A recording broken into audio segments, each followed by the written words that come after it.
വളർച്ചയ്ക്കനുസരിച്ച് നമ്മുടെ വിദ്യാഭ്യാസ മേഖലയെ പരിഷ്കരിക്കുന്നതിന് സാധിച്ചിട്ടുണ്ടോ എന്ന് പരിശോധിക്കേണ്ട സമയമാണ് എന്നാണ് വിശ്വാസം. കാരണം വിദ്യാഭ്യാസ സ്ഥാപനങ്ങളിൽ, സ്കൂളുകളിൽ, കോളേജുകളിൽ പഴയ കാലത്തെ സങ്കല്പം നിങ്ങളുടെ മസ്തിഷ്കത്തിലേക്ക് അറിവ് കുത്തി നിറയ്ക്കുന്ന പണിശാലകൾ, ക്ലാസ് മുറികളിൽ നിന്ന് അധ്യാപകരുടെ നിങ്ങളുടെ മസ്തിഷ്കത്തിൽ നിങ്ങൾ ശേഖരിക്കുകയാണ്. എല്ലാ കാര്യങ്ങളെക്കുറിച്ചും ഓരോ വ്യത്യസ്ത ക്ലാസ്സുകളിൽ വ്യത്യസ്ത അധ്യാപകരുടെ ലഭിക്കുന്നത് സ്ഥിരമായി നിങ്ങളുടെ മസ്തിഷ്കത്തിൽ സൂക്ഷിക്കുന്ന രീതിയാണ്. പരമ്പരാഗതമായി നമ്മൾ കൊണ്ടുകൊണ്ടിരിക്കുന്നു. ഇന്നും നമ്മൾ അനുഭവിച്ചുകൊണ്ടിരിക്കുന്നത് തന്നെയാണ്. ഇന്നതിൻ്റെ ആവശ്യമുണ്ടോ എന്ന് പരിശോധിക്കേണ്ട സമയമായി എന്നാണ് വിശ്വാസം. കാരണം ലോകത്തിലെ എല്ലാ അറിവും ഒരു കമ്പ്യൂട്ടറിന്റെ മൗസും സ്ക്രീനിൽ എഴുതി കാണാൻ അവസരമുള്ള ഒരു കാലത്താണ്.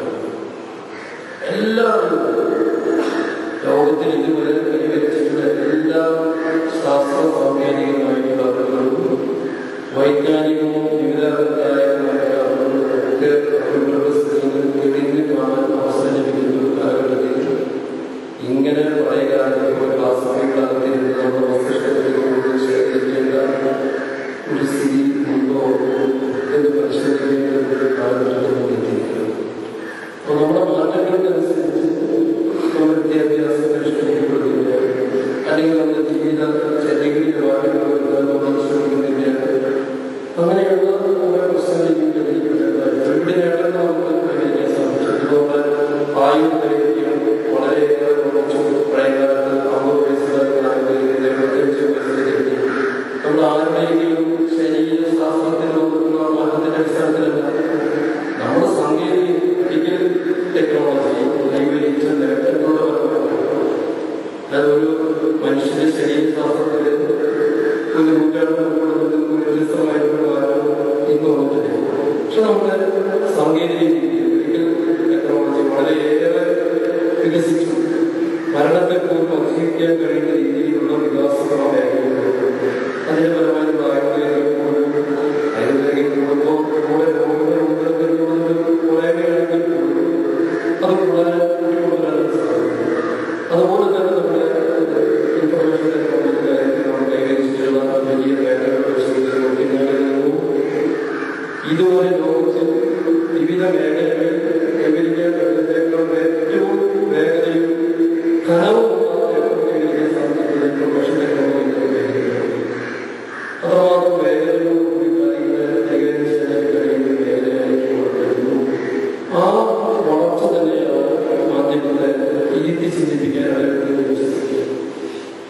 ഈ സൈബർ ലോകത്തിന്റെ മുന്നേറ്റം ഗുണങ്ങളോടൊപ്പം തന്നെ ദോഷഫലങ്ങൾ ലോകത്തിൽ നൽകുന്നതിൽ യുവതലമുറയ്ക്ക് പ്രത്യേകിച്ച് കേൾക്കുന്നുണ്ട്.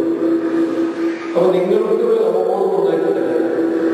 ഇതിന്റെ നന്മ തിരിച്ചറിഞ്ഞ് നന്മ മാത്രം സ്വീകരിക്കാൻ ദോഷവശങ്ങളിൽ അകറ്റാനുള്ള മൈൻഡ് സെറ്റ് ഉണ്ടാക്കിയെടുക്കുന്നതിന് വേണ്ടിയിട്ടാണ് സൈബർ മാധ്യമം പുറപ്പെടുവിക്കുന്നതെന്നാണ് വിശ്വാസം. എനിക്കറിയാം, മാധ്യമം കഴിഞ്ഞ 20 വർഷമായി ശ്രദ്ധിക്കുന്ന വ്യക്തി എന്ന നിലയിൽ മാധ്യമത്തിന്റെ ഇതുവരെയുള്ള പത്രധർമ്മം പരിശോധിച്ച് നോക്കിയാൽ നന്മയ്ക്ക് വേണ്ടി നിലകൊള്ളാനും നന്മ പുലർത്തുന്നതിന് വേണ്ടി പോരാടുന്നതിന് തയ്യാറുള്ള ഒരു പത്രധർമ്മമാണ് കഴിഞ്ഞ 20 വർഷക്കാലമായി മാധ്യമം നമ്മുടെ സംസ്ഥാനത്തും വിദേശത്തും ഒക്കെ പുലർത്തിപ്പോകുന്നത്. ആ പത്രധർമ്മത്തിന്റെ ചുവടുപിടിച്ച് തന്നെയായിരിക്കും ഇങ്ങനെ ഇന്നത്തെ കാലഘട്ടത്തിന്റെ ഏറ്റവും ആവശ്യമെന്ന് തിരിച്ചറിഞ്ഞ് ഒരു സൈബർ സപ്ലിമെന്റ് പുറത്തിറക്കാൻ വിചാരിക്കുന്നത്. ഞാൻ കരുതുന്നത് സൈബർ സപ്ലിമെന്റ് പ്രത്യേകിച്ചും കേരളത്തിലെ യുവതലമുറയ്ക്ക് ഒരു വഴികാട്ടിയായിരിക്കും. അതിന്റെ ഗുണങ്ങളൊക്കെ പരിശോധിച്ച് നോക്കിയിട്ടുള്ളതൊക്കെ പരിശോധിച്ച് നോക്കിയാൽ ഈ മേഖല കൈവരിച്ച നേട്ടങ്ങളുടെ കണക്കുണ്ടാവാം. ഈ മേഖലയിൽ സംഭവിക്കാവുന്ന ദോഷങ്ങൾ അതിനെ ചൂണ്ടിക്കാണിച്ചിരിക്കണം. എങ്ങനെ വേണം അതിനെ ഉൾക്കൊള്ളേണ്ടത് എന്നതിനെ കുറിച്ചുള്ള വിവരങ്ങളുണ്ടാവാം. എനിക്കെന്റെ പ്രിയപ്പെട്ട വിദ്യാർത്ഥികളുടെ പറയാനുള്ളത് നല്ല രീതിയിൽ സത്യത്തിന് മനസ്സിലാക്കാൻ കഴിയണം. അതിന് നന്മ തിരിച്ചറിയണം